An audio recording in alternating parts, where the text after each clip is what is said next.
কাঁটাগুলি সরায় সরায় নবীজি মসজিদের দিকে যাইতেন। প্রতিটা রাত ওই বুড়ি নবীজির ওই মসজিদে যাওয়ার রাস্তার মধ্যে কাঁটা বিছায় রাখত, আর কাঁটাগুলি সরায় সরায় নবীজি মসজিদে যাইতেন।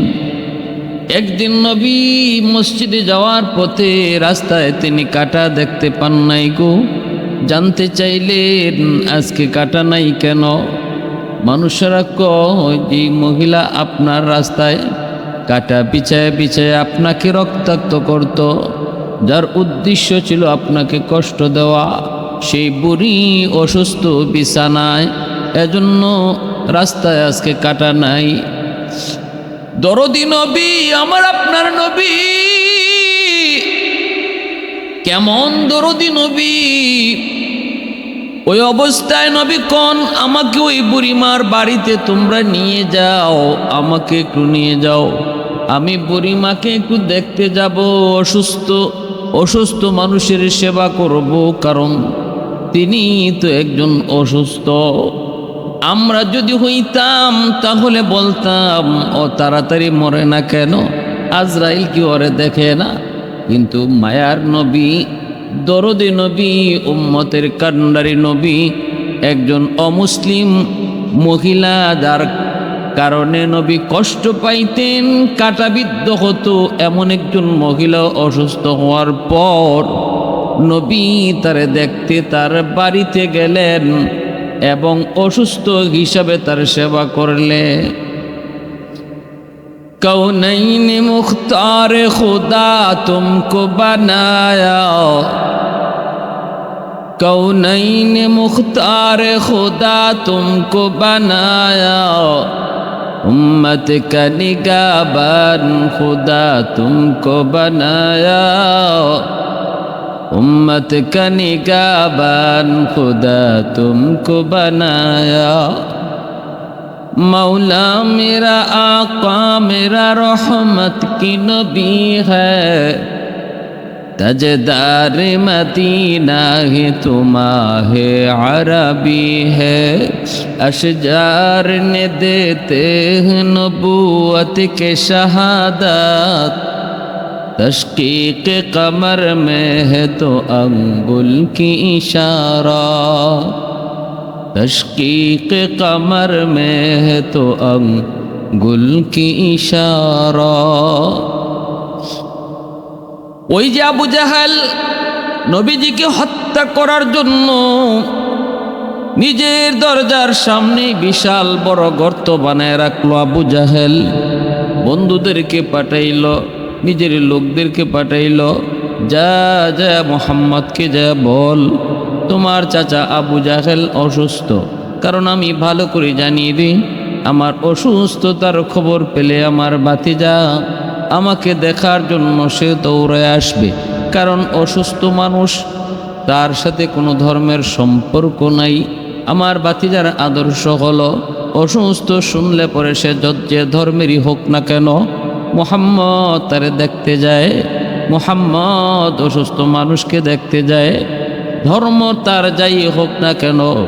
নবীজি আবু জাহেল অসুস্থ এই খবরটা আবু জাহেল তার লোকজন দিয়া নবীর কাছে পাঠাইল।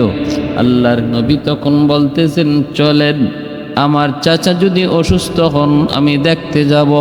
নবীজি রওনা দিয়ে দিলেন এই দিকে। আল্লাহর নবী, রহমতের নবী, তিনি তো জানেন না আবু জাহেল অসুস্থ নয়, বিছানায় অসুস্থ মানুষের বান্দরে পড়ে আছে। দরজার সামনে বিশাল বড় গর্ত, ওই গর্তের উপর দিয়ে সে এমনভাবে চাদরে বিছায় রাখছে যেন বুঝাই না যায় এখানে যে বিশাল বড় একটা ফাঁদ পাতা হয়েছে। এত বড় বিশাল ফাঁদ পেতে বসে রইল আবু জাহেল। আল্লাহর নবী জানেন না, জানার কথাও না, কারণ নবী তো গায়েব জানেন না। গায়েবের খবর তো একমাত্র শুধুমাত্র কেবলমাত্র আল্লাহ জানেন।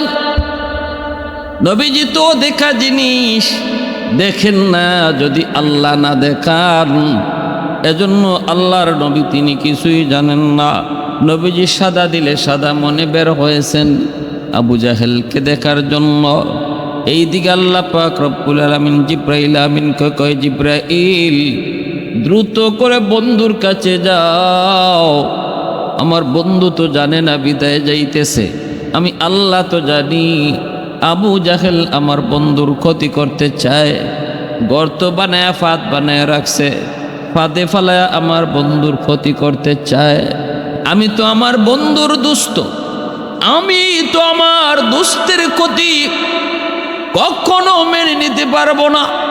দুষ্ট দুস্তের জন্য জীবন দেয়, চোখের সামনে দুষ্ট দুস্তের ক্ষতি কখনো মেনে নিতে পারে না, কারণ আল্লাহ নিজেই তো আমার আপনার নবীকে নিজের দোস্ত বলেছেন।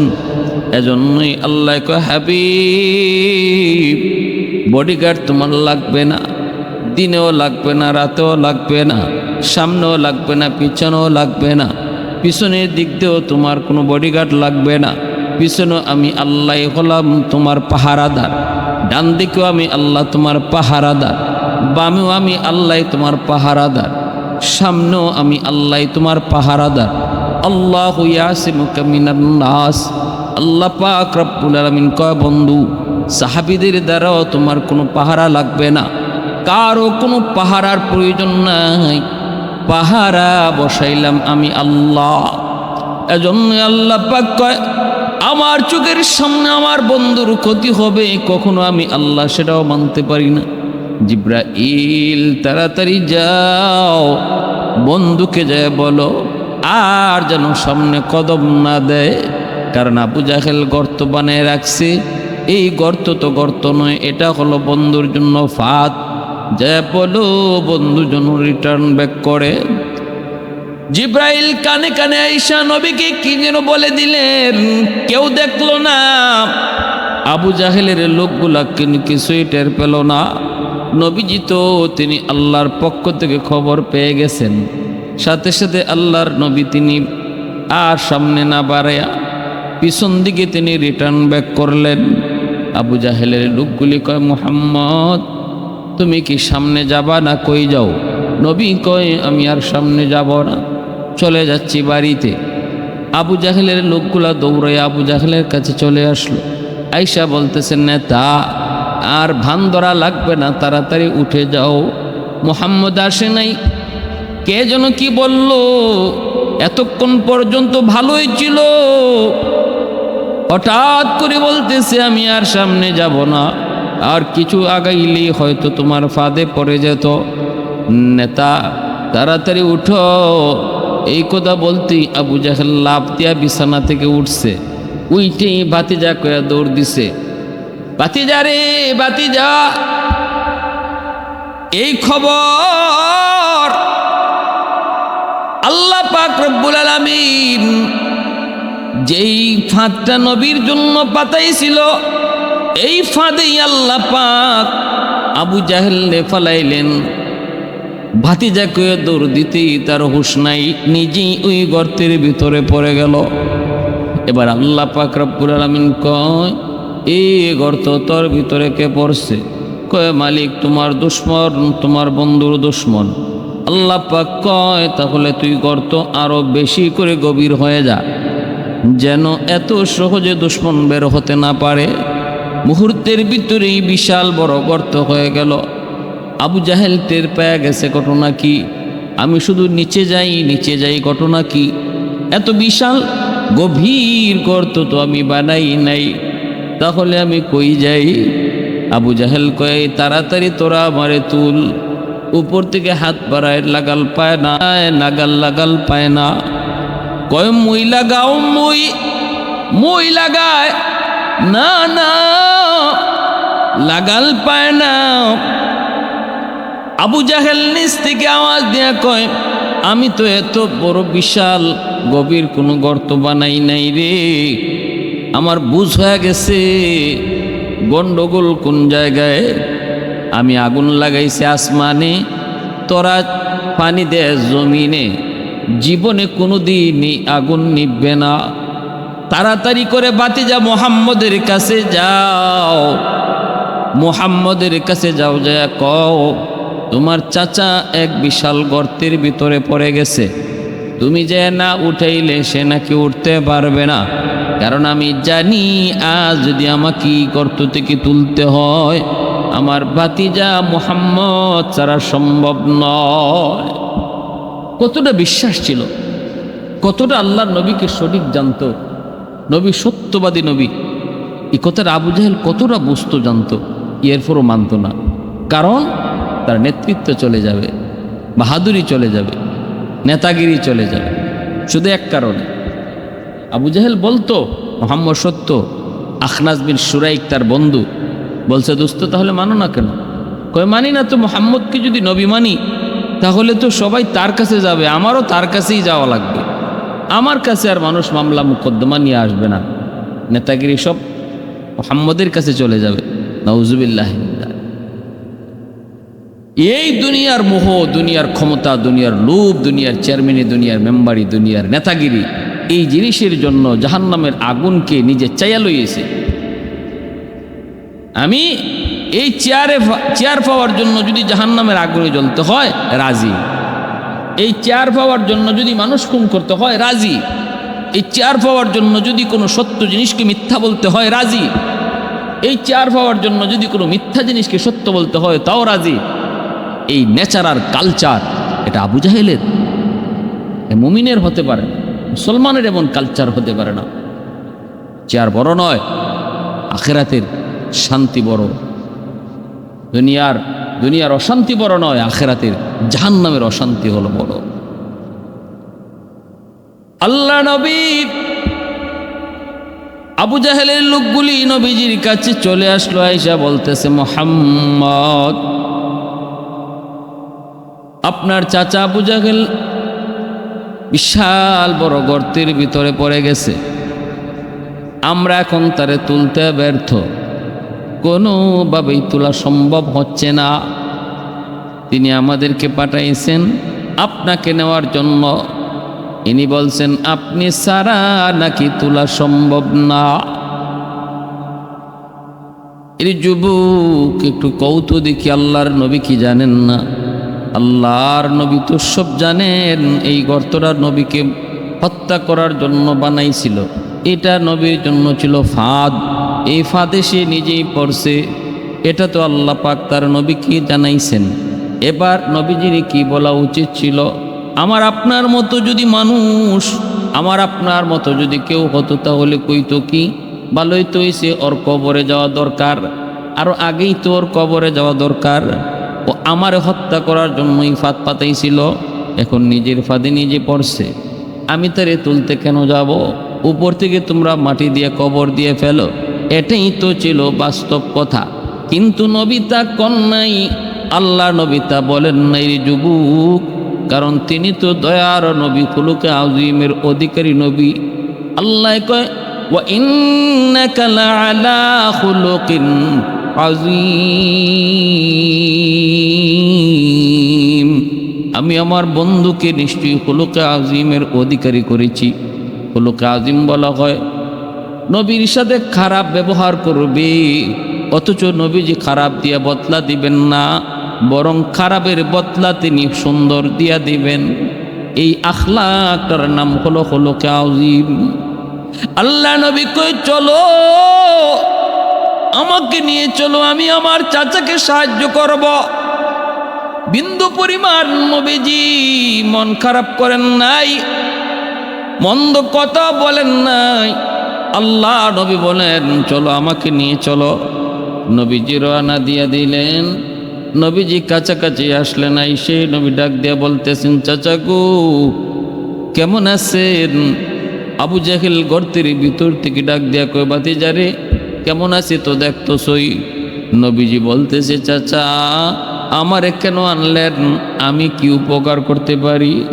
আবু জাহেল কয়, ভাতিজা মুহাম্মদ বিশ্বাস কর বাবা, আমার বুঝ হয়ে গেছে সব কিছু তোমার আল্লাহ তোমারে জানাইয়া দিছে। এই গর্তটা আমি তোমার জন্য বানাইছিলাম, এটা তোমার জন্য আমি ফাঁদ পাচ্ছিলাম, এটা তুমি ভালো করে জানছো, এটা আমার বুঝ হয়ে গেছে। কিন্তু বাবা বিশ্বাস কর, এত গভীর করি নাই, আমি গর্ত এত গভীর করি নাই, কিন্তু নিজে পড়ার পরে এই গর্ত অটো অটো সেটা গভীর হয়ে গেছে। এখন তো ওরা আমাকে কোনোভাবেই তুলতে পারে না, মুই দিয়া লাগাল পায় না, রশি দিয়েও লাগাল পায় না। আমি বুঝে গেছি বাবা, এটা দুনিয়ার কোনো আগুন না যে পানি দিয়ে নিবানো যাবে, এটা আসমানের আগুন, এই আগুন নিবানো সম্ভব না তুমি ছাড়া, এজন্য আমি তোমার সাহায্য চেয়েছি। আল্লাহর নবী তখন বলতেছে, চাচা গো, 4000 বার আপনার কাছে কালেমার দাওয়াত নিয়ে এসেছি, মাথায় আঘাত করেছো, রক্ত জড়াইছো, এরপর আমি দাওয়াত নিয়ে আসা বন্ধ করি নাই। এখনো আমি সেই বুক ভরা আশা নিয়ে তোমাকে দাওয়াত দিতেছি চাচা। এতটুকু যদি বুঝলা, বাকিটা বুঝো না কেন? আবু জাহেল গর্তের ভিতর থেকে কয়, বাতিজারে সব ওইব, আমারে আগে তুলো, এরপরে সব আমি মানব। আল্লাহ নবী বলতেছে, চাচা ওয়াদা করেন, উঠলে পরে কালেমা পরে মুসলমান হবেন? কয় ওয়াদা করলাম। নবীজি রহমতের হাত যেই মাত্র গর্তের দিকে বাড়ায় দিছেন, আল্লাহ পাক রব্বুল আলামিন কয়, রে গর্ত, এবার তাকায় দেখ, আমার বন্ধুর রহমতি হাত চলে এসেছে, আর আবু জাহেলকে নিচে রাখবি না, উপরে উঠায় দে।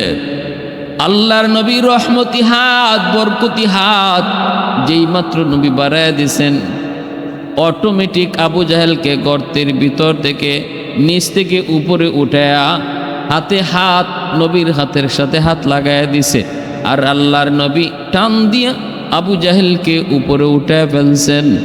এরপরে নবী বলতেছেন, চাচা শুকরিয়া আদায় করেন আর ওয়াদা পূরণ করেন।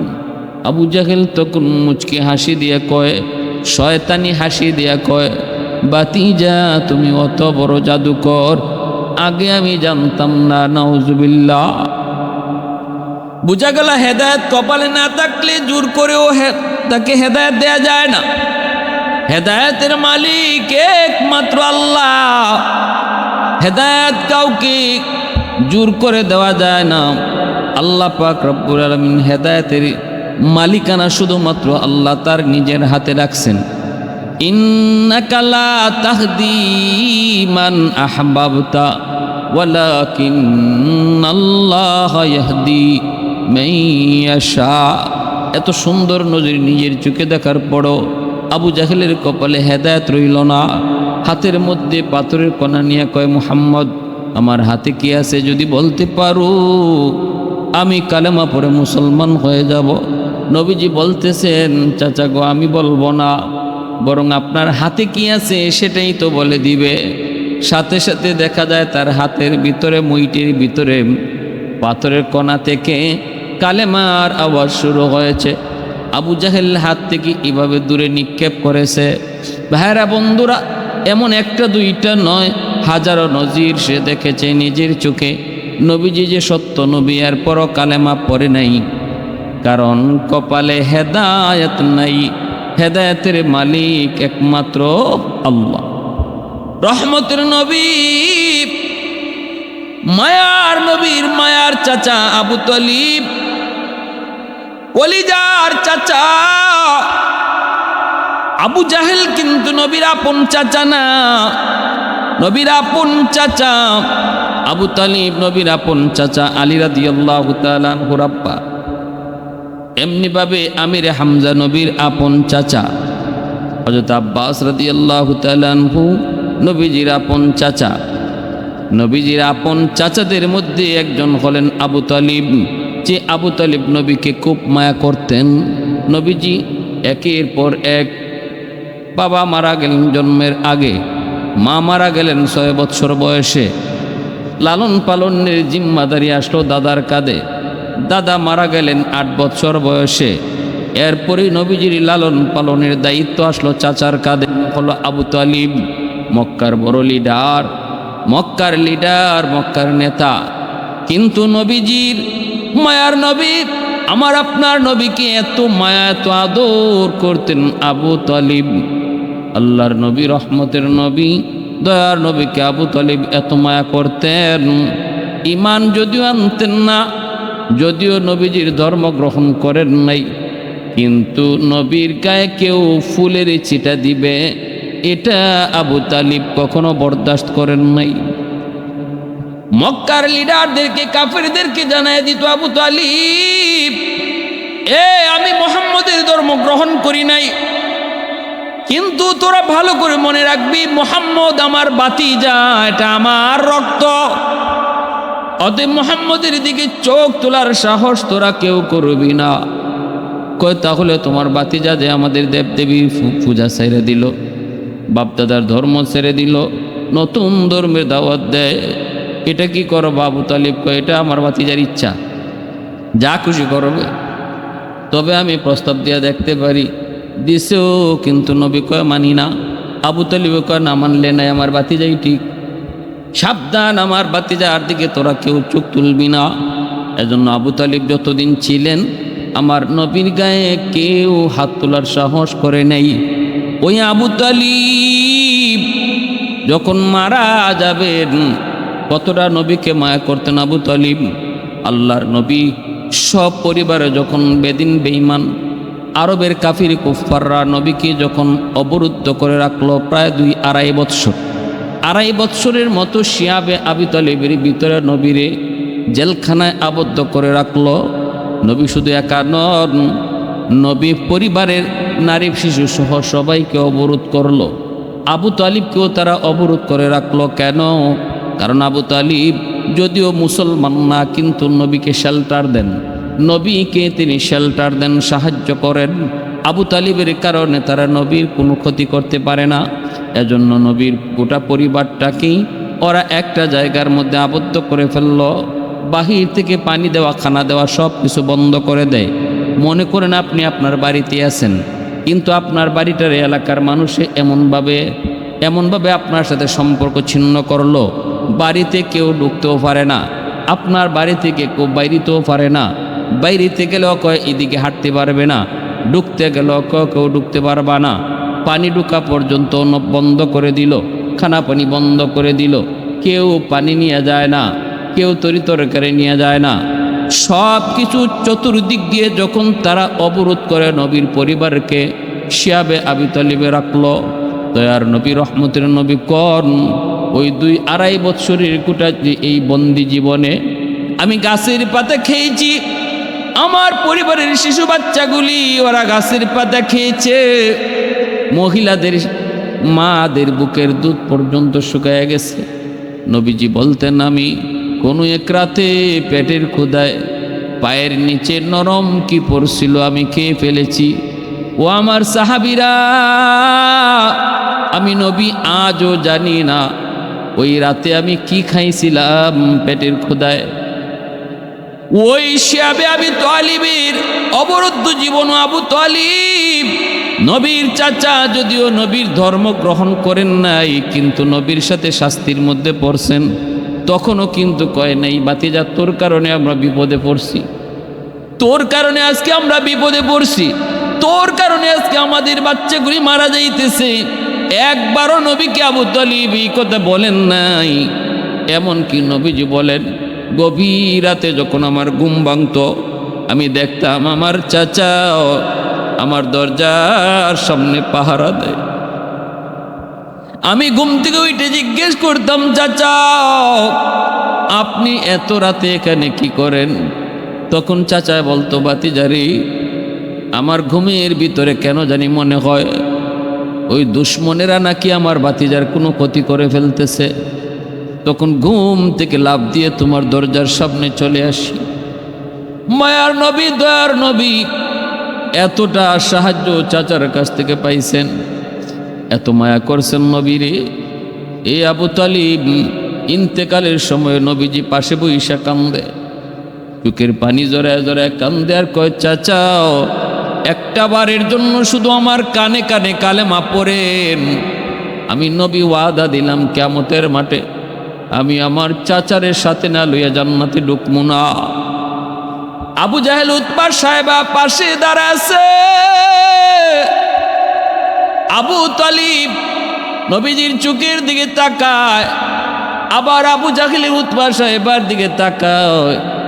আবু তালিব বলতেছেন, ভাতিজারে আমি জানি তুমি সত্য, তোমার ধর্ম সত্য, কিন্তু এরপরও মৌতের সময় আমি মানতে পারলাম না, কারণ এই বেঈমানরা ওরা বলবে, মক্কারে কাফির মক্কারে লিডারগুলা বলবে আমি কাপুরুষ, জীবনভর আমি বাপদাদা ধর্ম মানলাম, মরার সময় তোমার ডরে আমি মরার সময় ডরায় আমি বাপদাদা ধর্ম ছেড়ে দিছি। কাপুরুষ বলবে, নতুবা আমি জানি তুমি সত্য, তোমার ধর্ম সত্য। আল্লাহ নবী কয় আমি পারি নাই। নবী বারবার যখন আবার চেষ্টা করি, চাচা গো বলেন, এরপরে যখন আবু তালিব বলে না, বরং এই অবস্থায় মারা গেছেন, নবীজি কষ্ট পায়া চোখ দিয়া পানি জড়ান, পারলাম না আমার চাচারে কালেমা পড়াইতে। তখনই আল্লাহ আয়াত নাজিল করে জানায়, বন্ধু তুমি যারে ভালোবাসো তারই তুমি হেদায়েত দিবা এমনটা মনে কইরো না, বরং হেদায়েতের জিম্মাদার আমি আল্লাহ। আমি যারে ভালোবাসবো, আমি যারে চাইবো তারই শুধু আমি হেদায়েত দেব, আর কেউ কাউকে হেদায়েত দেওয়ার মালিক না। ইন্নাকা লা তাহদি মান আহবাবতা ওয়ালাকিন্নাল্লাহা ইয়াহদি মান ইয়াশা। ভাইরা বন্ধুরা, জন্য বলতেছিলাম আবু জাহেলের কপালও হেদায়েত নাই। নবীজির সাথে ওয়াদা করলো, গর্ত থেকে নবীজি উঠাইলেন, এরপরও নবীর সাথে ওয়াদা ভঙ্গ করলো। একবার দুইবার নয়, এমন শতবার ওয়াদা ভঙ্গ করে আবু জাহেল। আর আবু তালিব এইভাবে ঈমান নাই না মরার কারণে। নবী কয়, আমার চাচা আবু তালিব রে আল্লাহ জাহান্নামের সবচেয়ে হালকা শাস্তিটা দিব, এক জোড়া জুতা পরাইব, জাহান্নামের জুতা। আবু তালিবকে আল্লাহ জাহান্নামের জুতা পরাইব, আর ওই জাহান্নামের জুতার আগুনের তেজে মাথার মগজটা বাতের ফেনার মতো টকবক করব। কেন শুধু জুতা পরাইব? এর ব্যাখ্যার ভিতরে লেখছেন, কারণ আবু তালিব আমার নবীরে এত মায়া করত, এতটাই নবীরে কুলে নিচে আদর করছে, তার শরীরে এমন কোনো জায়গা ছিল না গো নবীর শরীর দেহ মুবারক তার গায়ে লাগে নাই, শুধুমাত্র পায়ের তালা ছাড়া। নবীর পায়ের আবু তালিবের পায়ের তালায় নবীর ছোঁয়া বা স্পর্শ লাগে নাই, এজন্য ওই জায়গাটাই শুধু জাহান্নামের আগুনে ধরতে পারবে। ভাইরা বন্ধুরা, এজন্য বলতেছিলাম, এত দয়ালু নবী, এত মায়ের নবী, বেদিন বেঈমানদের জন্য আমার আপনার নবী রহমত। এজন্য আল্লাহ পাক কোথাও আল্লাহ কথা কয় নাই আমার বন্ধু শুধু মুমিন মুসলমানের জন্য রহমত। আল্লাহ বলেছে, আমি যেমন রাব্বুল আলামিন, আমার বন্ধু ও রাহমাতুল লিল আলামিন। আমি যেমন মুমিন ইমানদারের রব, আমি যেমন বেদিন বেঈমানের রব, আমি যেমন মানুষের রব, আমি তেমন ভাবে হাইওয়ানাতের রব, কুল কায়নাতের যেমন ভাবে আমি রব। আল্লাহ পাক কয়, বন্ধু তুমিও এমন রহমত। তুমি শুধু মুমিন মুসলমানের জন্য রহমত নও, তুমিও বেদিন বেঈমানের জন্য রহমত, পশু পাখি হাইওয়ানাতের জন্য রহমত। এজন্যই ভাইরা বন্ধুরা, আমার নবীর কাছ থেকে শুধু মানুষ না, হাইওয়ানাতগুলিও নবীর কাছ থেকে তারা দরদি আচরণ পাইত। উঠে ডাক দেয়া কই, নবী গো একটু শুনে যান, আমার এক দইরা নিয়ে আইছে হরিণ। হরিণে কয়, নবী গো একটু শুনেন, আমাকে শিকারি দইরা নিয়ে আসছে একজন ইহুদি জঙ্গল থেকে, একটু যদি আপনি আমারে এতটুকু সুযোগ লয়ে দিতেন কি আমি জঙ্গলে আমার দুইটা দুধের বাচ্চা রেখে এসেছি, যদি একটু সময় দিতেন গো নবী, তার কাছ থেকে আমাকে একটু সময় লইয়া দিতেন। আমার বাচ্চাগুলা এখনো ঘাস খাওয়া শিখে নাই, আমার বাচ্চাগুলা এখনো দুধ খায়, মা পায় না। আজকে একদিন দুই দিন হয়ে গেল, বাচ্চাগুলা হয়তো জঙ্গলে মা মা কয়ে কাঁদতেছে, একটু যদি তার কাছ থেকে সময় নিয়ে দিতেন, নবী গো আমি দৌড় দিয়া জঙ্গলে যাইতাম, যে আমার দুটা বাচ্চারে খাওয়াইয়া দুধ খাওয়াইয়া আমি দ্রুত আবার চলে আসতাম। আমার নবীর সাথে কথা কয় হরিণ, ওই হরিণী মা হরিণ নবীর সাথে কথা কয়। কুতুবাতে হাকিমুল ইসলামের ভিতরে আল্লামা কারি তৈয়ব সাহেব রাহিমাহুল্লাহ তিনি সুন্দর করে এই ঘটনাটা উপস্থাপন করেছেন। আল্লাহর নবী রহমতের নবী ইহুদিকে ডাক দিয়াই না বলতেছেন, বাইরে হরিণীটা আমার কাছে এই অভিযোগ করেছে, এই আবদারটা করেছে, একটু সময় দিবানি, সুযোগ দিবানি। ইহুদি কয়, মুহাম্মদ তোমার কি মাথা গেল নাকি?